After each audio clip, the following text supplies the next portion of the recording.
Joven, yo te lo mando, levántate, nos dice el Evangelio según San Lucas. Hoy, 2 de noviembre, recordamos la memoria de los fieles difuntos. Este mes de noviembre es un mes netamente eclesial. El día de ayer, 1 de noviembre, se celebraba la fiesta de todos los santos, que es la iglesia triunfante.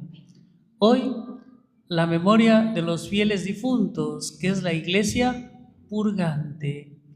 Y el 9 de noviembre y 18 de noviembre se celebra la dedicación de las basílicas de San Juan de Letrán y de San Pedro y San Pablo extramuros, que hacen referencia a la iglesia militante que somos todos nosotros.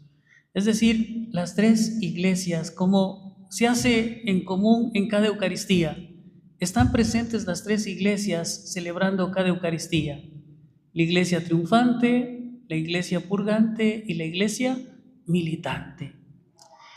Hoy la liturgia de la palabra nos invita a reflexionar 3 puntos importantes. El primer punto es a reflexionar acerca de la muerte. Todos sabemos que este mundo no nos pertenece. Aquí estamos de paso. No somos eternos aquí. Aquí somos seres finitos. Tenemos un principio y tenemos un fin. Sabemos cuándo, dónde, cómo nacemos, pero no sabemos cuándo, dónde y cómo vamos a morir. Son los interrogantes de la muerte, ¿sí? ¿Cuándo, dónde y cómo? No sabemos. Como no sabemos cuándo, no sabemos dónde y no sabemos cómo, lo más seguro es que hay que estar preparados todos los días.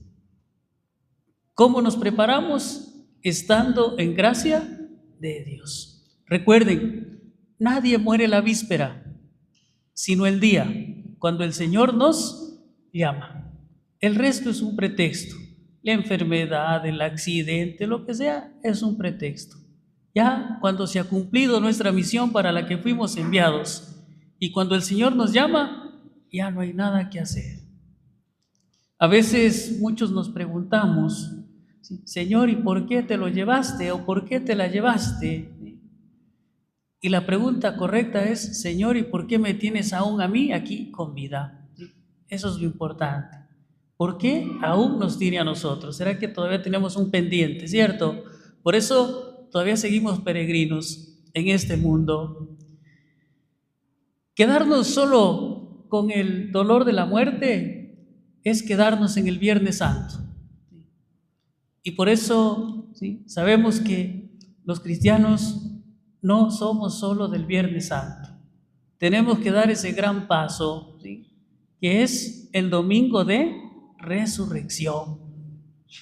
Por eso, ¿sí?, el segundo punto de la reflexión es que nosotros sepamos que no somos seres para la muerte, como decía algún filósofo, ¿sí?, que somos seres para la vida y la vida eterna.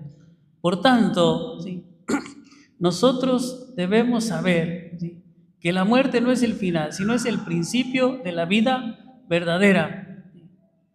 Había un padre que era provincial de los padres jesuitas y él le preguntaba: Padre Pedro Arrupe, porque él era Pedro Arrupe, Padre Pedro, ¿y qué es la muerte? Y eso le ha definido de una forma muy bonita: es el último amén de esta vida y el primer aleluya de la nueva. Eso es la muerte, decía él, ¿sí? El último amén de esta vida y el primer aleluya de la nueva. Porque con la muerte empiezan los novísimos del hombre, las instancias últimas, ¿sí? Muerte, juicio, infierno y gloria. Y hoy vemos en la primera lectura del libro de la sabiduría, el capítulo 3, nos invita a reflexionar sobre qué va a pasar con los justos. Los justos están en paz porque están junto a Dios. ¿Y qué pasa con los injustos? Esos sí estarán atormentados porque no estarán junto a Dios, ¿sí? Entonces, ¿cuál es la invitación? Que nosotros debemos siempre tratar de vivir en justicia. ¿Y qué es la justicia? Recuerden, en términos espirituales, ser justo es ser santo. Es decir, estar en gracia de Dios. Y eso es el camino que debemos seguir todos los días, ¿sí? Buscar siempre estar en gracia de Dios. Por eso decimos que el ser humano tiene que ser, ¿sí?, como un lápiz. ¿Sí? El lápiz, cuando está en las manos correctas, ¿sí?, hace cosas maravillosas, pero cuando está en las manos equivocadas hace garabatos, ¿sí?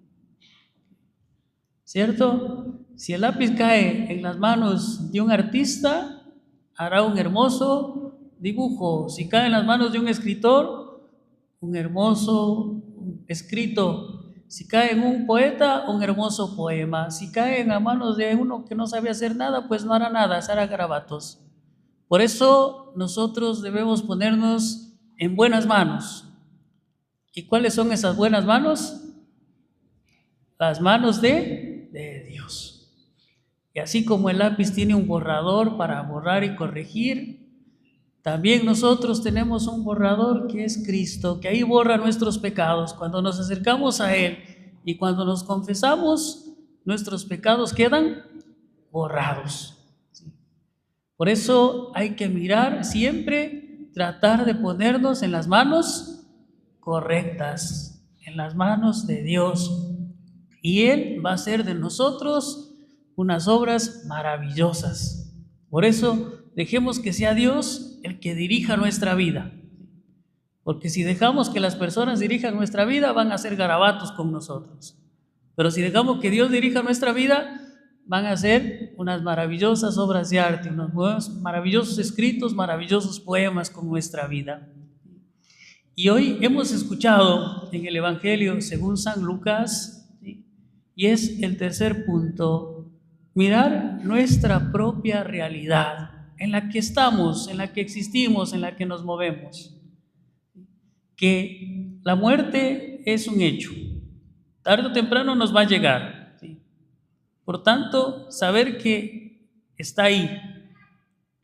Segundo, que nosotros somos seres para la vida eterna, por ende, debemos siempre estar en gracia de Dios. Y ahí viene el análisis de nuestra realidad, que a veces nosotros nos preparamos para todo, pero no nos preparamos para morir. Y les cuento algo sencillo: cuando les invitan a un bautizo, ¿en qué piensan primero? En el traje, en la fiesta, en la comida. ¿Quién piensa? ¿Sí? En la cerveza, dicen también, ¿sí? ¿Quién piensa, ¿sí?, en confesarse para ir a comulgar o irse a poner en manos de Dios? Casi nadie, porque así somos. Nos preparamos solo para la vida terrena, pero no nos preparamos para la vida eterna. Eso es lo que tenemos que cambiar en nuestra vida.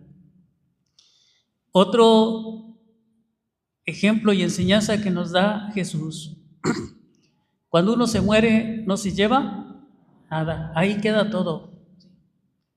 ¿Y por qué nos esforzamos por lo que no nos llevamos y nos descuidamos de lo que sí nos llevamos? Por eso dice: hagan tesoros en el cielo. Hay un libro que se llama Vitaminas Diarias para el Alma. Ahí hay un escrito donde dice que un reportero famoso fue a hacerle un reportaje a un sabio por el Himalaya, ¿sí? Cogió su mochila, su cámara, su grabador y se fue. Llegó donde este sabio y vio una casucha, una caseta vieja y unos pocos libros empolvados, una camita y nada más. El periodista se quedó impactado: ¿y cómo es que este sabio, ¿sí?, empezó a mirar una biblioteca, cosas inmensas? Dijo: oye, ¿y dónde están tus cosas? Y el sabio le dice: ¿y dónde están las tuyas? Y el periodista dijo: no, pues yo estoy de paso. Y el sabio le dijo: yo también. Porque así es la vida, estamos de paso. Y a veces nos llenamos de tantas cosas, ¿sí?, que ni siquiera nos llevamos. Y la muerte nos sorprende en cualquier rato, y la muerte llega siempre de manera violenta, porque genera dolor, tristeza, sufrimiento, desolación, impotencia, amargura, soledad y a veces hasta resentimiento con Dios. Yo había celebrado muchas Eucaristías de funerales, cuerpos presentes, pero cuando me tocó celebrar la de mi papá fue diferente y fue durísima. Y hace 3 meses celebré la de un hermano mío que falleció, que ya la muerte ya no pasó desapercibida para mí, porque me tocó a mí y a todos nos toca, ¿verdad? Cuando escuchamos que alguien murió por ahí, ¿qué sentimos? Nada, solo decimos pobrecito, qué pena, ¿no? Pero ese qué pena es de labios para afuera porque no nos llega, Pero cuando nos llega a nuestra familia, ahí sí duele, ¿verdad? Nos cuesta. Y eso le pasaba a la viuda porque estaba perdida de su hijo, ¿sí? Le dolía. Y miren ustedes cómo Jesús, ¿sí?, coincide con ella y se encuentran, porque habían 2 procesiones, dice el Evangelio de San Lucas. La una de alegría, que era de Jesús con sus discípulos y una muchedumbre, y la otra de tristeza y de dolor, porque era su único hijo que lo estaba perdiendo. Y se encuentran, ahí se da el encuentro de la muerte y la vida. ¿Y quién es el que vence? ¿Quién es el que se sobrepone? Es la vida. Donde había oscuridad, donde había tristeza, donde había soledad, donde había amargura, llega la vida, llega la alegría, llega la esperanza. Esa es la llegada de Jesús en la vida de cada uno de nosotros, que llega a darnos alegría y llega a darnos esperanza. Por tanto, no podemos estar tristes, ¿sí? Porque si tenemos a Dios, tenemos todo. No pongamos nuestra confianza en bienes, pongamos nuestra confianza en Dios, no más. Y les digo, cuando logramos entender esto, vamos a empezar a vivir, porque vamos a entender que no necesitamos muchas cosas para ser felices, solo necesitamos tenerle a Dios en nuestro corazón. Cuando tú pones tu confianza en Dios, comienzas a vivir y comienzas a ser feliz, comienzas a disfrutar de tu vida y de las personas que están junto a ti. Porque a veces por trabajar, por cuidar las cosas, ni siquiera vivimos. ¿Sí? ¿Y qué vamos a hacer después? Yo les contaba una experiencia en mi país. Les decía, yo en mi país soy abogado y tengo amigos abogados. El papá de uno de ellos era muy apegado al dinero, ¿sí? Y le dijo a su hijo, oye, cuando me muera me tienes que enterrar con mi dinero, yo no te voy a dejar nada, ¿sí? Si quieres tener dinero tienes que trabajarlo. El hijo le dijo, no te preocupes, papá, yo te entierro con todo lo tuyo, ¿sí? Y cuando se murió, ¿sí?, el hijo, que era abogado, cogió, le firmó un cheque y le metió ahí y lo enterró. ¿Sí? Que así pasa, ¿sí? Porque en la vida, ¿sí?, porque a veces nosotros siempre estamos pensando en cosas, ¿sí? El papá pensaba en cosas, su hijo también, porque de lo que nosotros tenemos es lo que damos, y los hijos heredan lo mismo. Si tú tienes a Dios en tu vida, ¿qué va a pasar con los hijos? ¿Sí? Van a tener a Dios en su vida. Pero si no tienes a Dios, ¿qué va a pasar con los hijos? Tampoco lo van a tener, porque la mejor herencia que pueden dejar ustedes es la herencia espiritual. Cuando dejan una buena herencia espiritual, toda herencia material es una bendición. Cuando no dejan una buena herencia espiritual, toda herencia material es una maldición, Por tanto, aprendan a dejar a Dios en el corazón de su familia. El resto viene por añadidura, no se olviden. Y por eso hoy estos 3 puntos: pensar en la muerte, que es una realidad; pensar en la vida eterna, que es una realidad; y mirar mi propia realidad, en donde estoy. Si me toca morir, ¿sí?, ¿a dónde voy? ¿Cuál es el lugar que me tocaría? Cada uno de nosotros ya sabemos si somos buenos o somos malos. ¿Quiénes quieren ir al cielo? ¿Sí? ¿Y quiénes quieren morir? Ese es el problema. Para ir al cielo primero hay que morir, ¿eh? Entonces, tarde o temprano, ¿sí?, nos va a tocar pasar por ese lugar, ¿sí? Lo importante es que recordemos que la muerte es un premio a la vida, ¿sí? Y luego de lo que damos, recibimos. Hoy nos toca rezar por los difuntos. Después otros les tocará rezar por nuestra alma, porque ya no estaremos. Y esa es la gratitud. Por eso quiero terminar esta reflexión invitándoles a cada uno de ustedes: disfruten más de la vida, ¿sí? Busquen más espacios de encuentro con la familia, ¿sí?, para tomar un café, para compartir una comida. No es tanto el café o la comida, es la compañía. No es tanto lo que compartes, sino con quién compartes, para que cuando nos toque partir de este mundo nos vayamos felices porque hemos dado todo. Y si nos quedemos felices porque hemos dado todo. Pidámosle al Señor que nos ayude a vivir de rodillas ante Él para estar de pie ante los hombres. Que así sea.